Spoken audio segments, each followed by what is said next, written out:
ነው ኖ ሞር ምናምን ምትል ይቀርባል በቃ አላማ ያለው ልጅ ነው ወይ አዶናይማ ልሽው አንድ ቀጠን ያለ መልስን የመለሰልኝ አዶናይማ ዮኒ ማኛ ለምን ቀረበ የሶሻል ሚዲያ ንጉስ ነኝ ሃይማኖትም ዘርም አንድ ላይ ተዘግዘቁ አሁንም እንዲያው አዶናይ የራሱ ሾው ቢከፍት ምን ይመስላችኋል እንዲያው የሳይፉን ሾው ተፎካካሪ ሾው ይቀርብል ሌላ ቃው ወደ አዶናይ ሙሉ በሙሉ ተከረበተች እንዴ የኔ ጸጉሬ ራሱ የተሰራ ነው የተሰራ ጸጉር ነው ያለ እንደዚህ የተሰራ ነው ከየት ነው ሳቡ ፍራውል ፈስናል ኮኔ ደግሞ በፍቃድ እንድትፈሳ ነው ማድረግ አስፈቅደ ልፍሳ እንደ ወጥሮኛል ብለ እንድትፈሳ ነው ማድረግ አላወቀኝ እንዳታሩብን ይላል ኮሜንት ላይ አዶናይ ሰይፉ ላይ አልቀረብኩም ብለ ሰይፉ አላቀረበም ብለ ስራን እንዳታቆም ሰይፉ ለጀንዶችን አያቀርብም ወይ አዶናይማ ልሽው አንድ ቀጠን ያለ መልስን የመለሰልኝ ዮኒ ማኛን ለምን አቀረብከው ያ አም ሬዲ ሙስዬ ያ አዶናይማ ዮኒ ማኛ ለምን ቀረበ እኔ እኮ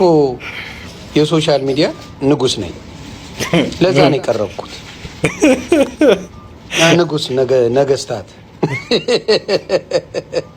የሶሻል ሚዲያ ነገስታት ፌደራል ነበረች ሰው ስትገል የነበረች ናት እሷ እቺ የደረቀች እና አዶናይ ምንም አላለም ዮኒ ማኛ ይሳደባል ዘር ይሳደባል ሃይማኖት ይሳደባል ሁለታችሁም ተዘግዘቁ እያልኩ ነው ሃይማኖትም ዘርም አንድ ላይ ተዘግዘቁ አሁንም ነው የምነግራችሁ አረላሽ እኔ ኢትዮጵያዊ ነኝ ጠንቀቅ ያልኩ ኢትዮጵያዊ በዘር ማለምን ዘርን መውደድ ትችላለህ ኦሮሞን መውደድ ትችላለህ አማራን መውደድ ትችላለህ ትግራይን መውደድ ትችላለህ ምናምን ግን የኔ ዘር ከሌላ ይበልጣል የምትል ከሆነ አንተ ሰው አይደለም አውሬ ነህ እንዲያው አዶናይ የራሱ ሾው ቢከፍት ምን ይመስላችኋል በኢቢኤስ ራሱ ኢቢኤስ ውስጥ እንዴ ነገር እንዴት ነው ይሄ ነገር ምንድነው ኢቢኤስ ውስጥ አንተ ሰውዬ ሰይፉ ሾው ታቀርበው እንደሆነ ልጁን አቀርበውና ትንሽ ጭቅጭቅ ነው እስቲ አክሽን ምናምን ከዛ ደግሞ እንዳትቀርብ ቅረባውን ደግሞ ትከረባበታለች ሴትዮ አይደለ ምንድነው ባለፈው ስትሞልጨው አልነበር እንዴ እንዳትቀርብ አታቅርብ አንተ አታቅርብ ደግሞ እስቲ ሰሙን በዚህ እንጨቃጭ ይለወጥልን ዋይኖት ይችላል የራሱን ሾው መክፈት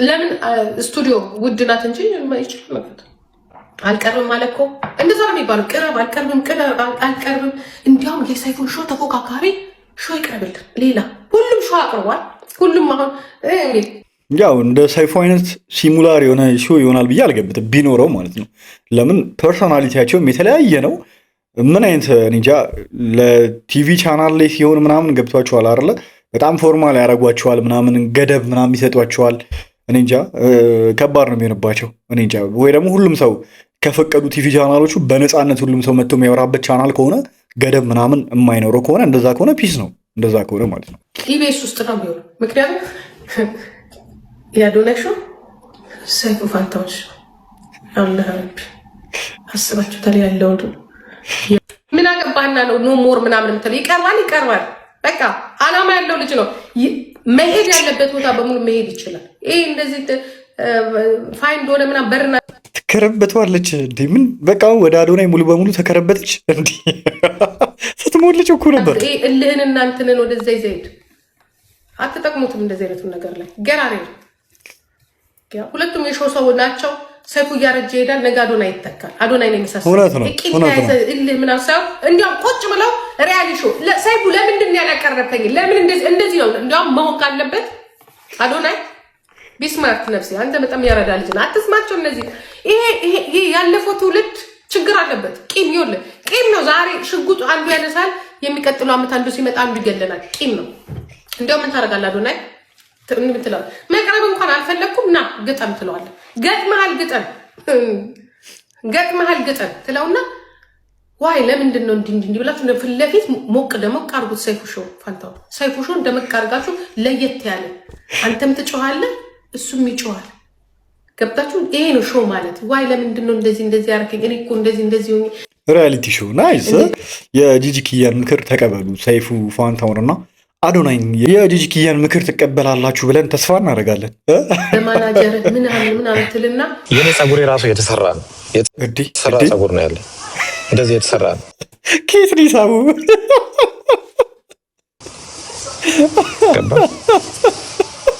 ሹርባ ነው እዚህ ከላይ ያለው አረ ፍረውል ከኔ ያመጣው እንደዚህ በዚህ ነው መላጨው እንደዚህ ሳቀ አጨበጨበ እሱ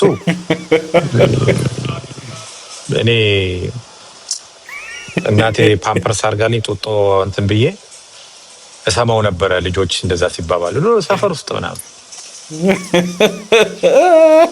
ያደገና ህሊና ያለው ሰው እንደዛ አይነት ንግግሮች አይናገርም እኔ አሁን አንዳንዶች የተናገሩትን ነገር አልናገርም ምክንያቱም አስተዳደጊ አይፈቅድልኝም ኦሬዲ አም ኦልድ ንግግር አንፃር ነውር ጌጥ የሆነበት ሰዎች ስለሚናገሩት ነገር የማያስቡበት ሴፍሻ ምን ነው ያንተ ፕሮግራም ላይ ጻድቆች ብቻ ተመርጠው የሚቀርቡበት አስመሰልከው?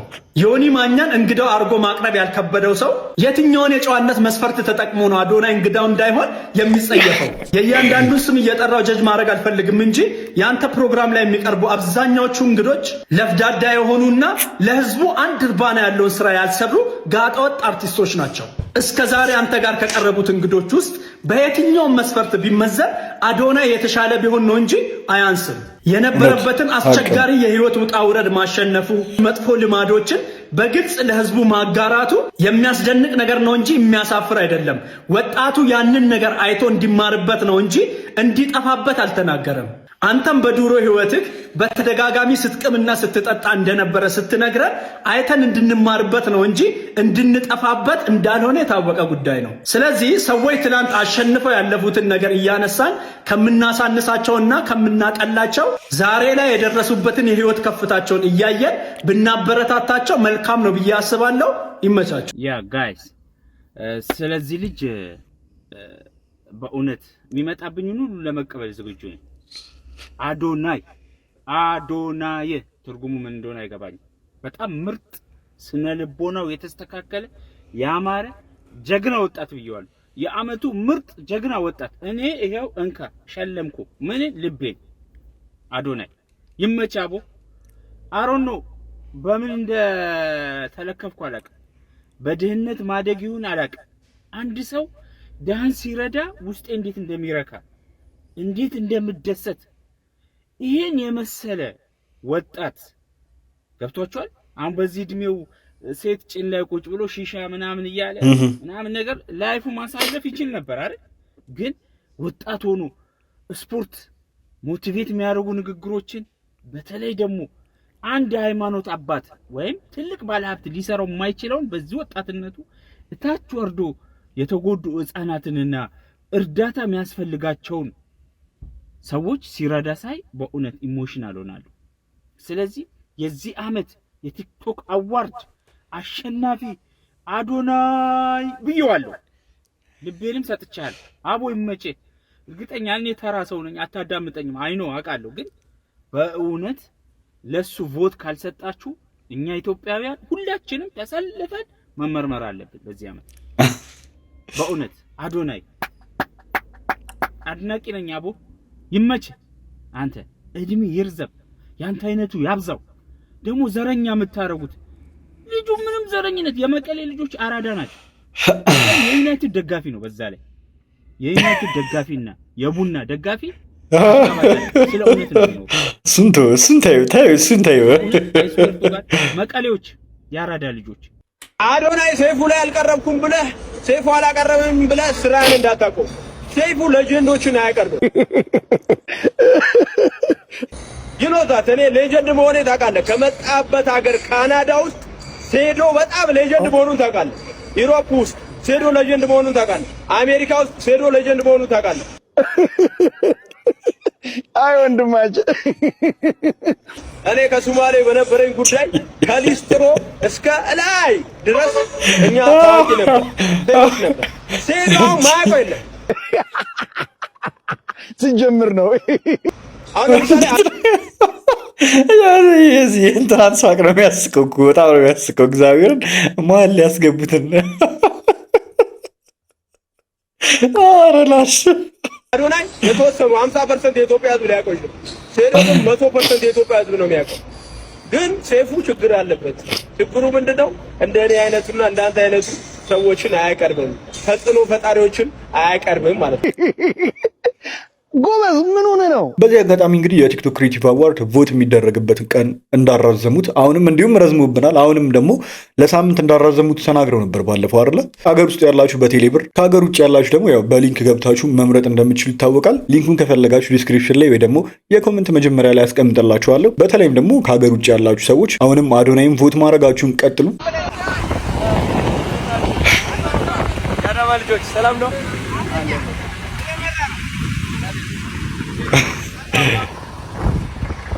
እየመራን ነው ያለው። ወዳጆቼ በቲክቶክ መንደር እየተሰማ ያለው ጭቅጭቅ እጅግ ማራኪ እየሆነ መጥቷል። እኔም ራሴ ተስቤ ሳላስበው በደንብ አድርጌ ገብቼበታለሁ። መጀመሪያ ለአዶናይ አንተ ያዝከው አቋም እጅግ በጣም ደስ ብሎኛል። ሶሻል ሚዲያው እጅግ የተለየ ተጽዕኖ ፈጣሪ ሚዲያ እየሆነ እንደመጣ ለአንተም ግልጽ ነው። ሶሻል ሚዲያን ያክል ነገር በተለይም ደግሞ በዚህን ያህል ፎሎወር ውስጥ ሆነ በዚህን ያህል እውቅና ውስጥ ሆነ ሶሻል ሚዲያ ውስጥ ሆነ የሜንስትሪም ሚዲያውን ሪኮግኒሽን መፈለግ ያን ያህል ለአንተ በጣም አስፈላጊ አይደለም።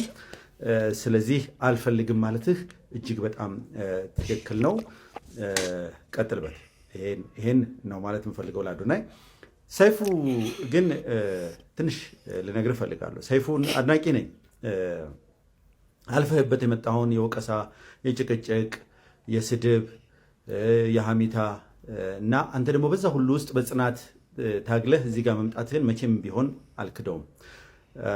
ይሄ የኔ አንተን ብቃትና ጥንካሬ የሚያሳይ ነው።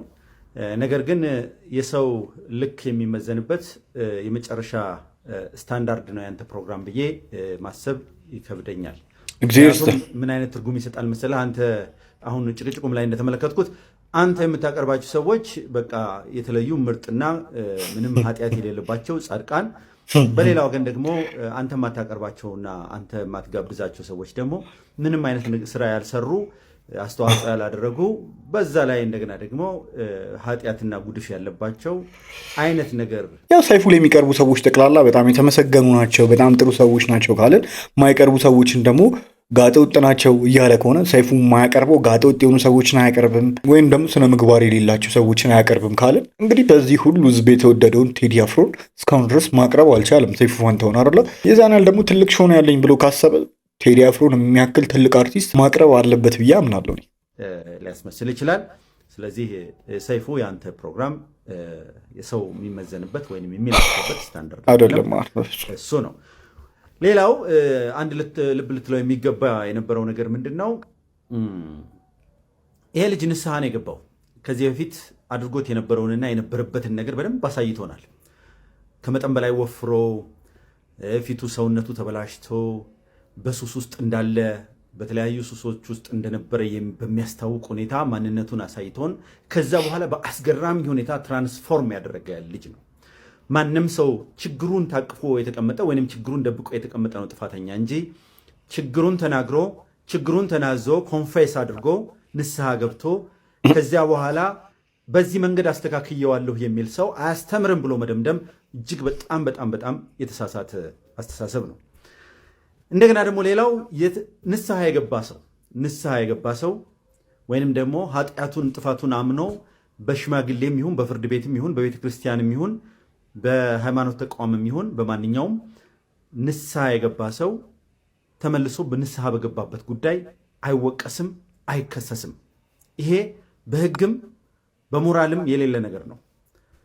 አንድ ሰው አምኖ በራሱ ጊዜ ማንም ሳያስገድደው ኃጢአቱን ተናግሮ ተናዞ አጥፍቼ ነበር፣ በዚህ መንገድ ውስጥ ነበር ያለሁት፣ አሁን ግን ተለውጬ በዚህኛው መንገድ ውስጥ ነኝ ካለ ለምንድን ነው የሚወቀሰው ወይም ለጥፋተኛ የሚቆጠረው?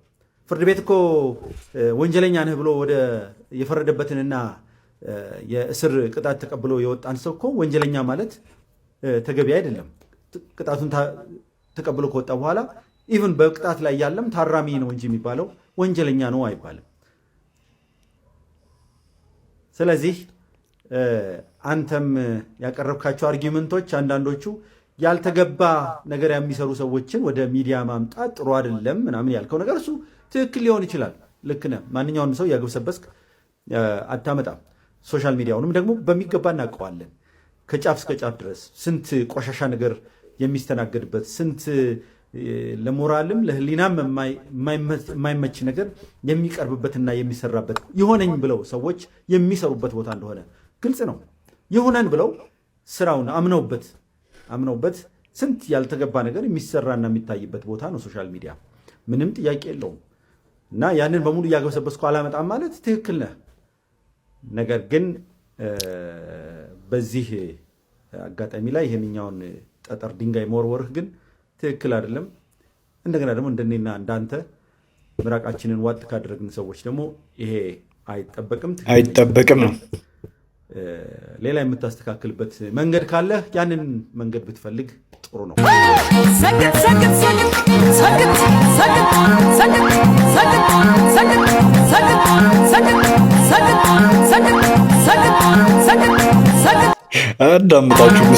ሰይፉን ለምን አዶናይ ጋር አልቀረበም በሚል ለምን አይስተካከልም? ጊዜው የመበላለጥ ነው። ጊዜው በልጦ የመገኘት ነው። በአሁን ሰዓት ከሰይፉ ሾና እኔም እንዳልቀርብ ነው አሁን የማወራው። ኢትዮጵያ አንድ ቀን ብመጣ አያቀርበኝም። እድሜ ለእናንተ ወሬ እንደዚህ እየጠባ ሰይፉ በአሁን ሰዓት መሄድ ያለበት አዶናይ ጋር ነው። ክርስቶስን አዶናይ ጋር መሄድ ያለበት ካለው። ይሄ ንግግር ነው ደግሞ ያናደደው። በጣም ሰይፉ ፋንታሁንን ያናደደው ይመስለኛል። ሰይፉ ነው አዶናይ ጋር መቅረብ ያለበት እንጂ አዶናይ አይደለም ሰይፉ ጋር መቅረብ ያለበት የሚለው ነገር በጣም አቃጥሎታል ይመስለኛል። ሁኔታ አንጻር ስታዩት አሁን በደንብ የሚታየው ፍራኦል ፈስናል እኮ እኔ ደግሞ በፍቃድ እንድትፈሳ ነው ማድረግ። አስፈቅደ ልፍሳ እንደ ወጥሮኛል ብለህ እንድትፈሳ ነው ማድረግ። አላወቀኝም እንዳታሩብን ይላል ኮመንት ላይ። አላወቃችሁኝ። አልተነሳውም መነሳት ስለማልፈልግ። ስነሳ ግን አላርፍም። ከተነሳው እያስፈቀዳችሁ ነው የምትሸኑት፣ እያስፈቀዳችሁ ነው የምትፈሱት። በሽፍትና በፈረቃ ነው ማስፈሳችሁ። እኔ ደግሞ